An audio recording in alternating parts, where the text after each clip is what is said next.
Peoples party صوبائی حکومت نے خواتین کے لیے چلائی گئی خصوصی پنک بس سروس 2 ماہ کے لیے مفت کرنے کا اعلان کر دیا۔ کراچی میں پنک بس سروس کے 2 نئے روٹس متعارف کرانے کی تقریب سے خطاب کرتے ہوئے صوبائی وزیر شرجیل میمن نے کہا کہ سندھ حکومت نے عوام سے جو وعدہ کیا اسے پورا کیا۔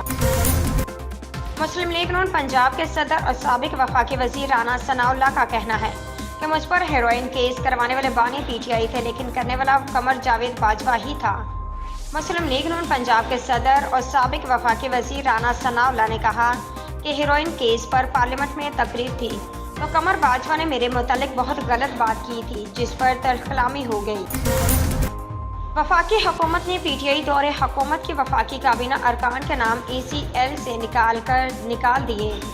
شہباز حکومت نے سابقہ حکومتی کابینہ ارکان سے متعلق بڑا فیصلہ کر لیا۔ ذرائع کے مطابق تحریک انصاف حکومت کے کابینہ ارکان پر بیرون ملک جانے کی عائد پابندی ختم ہو گئی۔ Rawalpindi army chief general Asim Munir کا کہنا ہے کہ پاک ایران سرحد پر باہمی رابطے مضبوط کرنے کی ضرورت ہے۔ پاک فوج کے شعبہ تعلقات عامہ ISPR کے مطابق army chief general Asim Munir سے ایرانی صدر ابراہیم رئیسی نے ملاقات کی۔ اس دوران باہمی دلچسپی، خطے میں امن و استحکام اور علاقائی سیکیورٹی پر تبادلہ خیال کیا گیا۔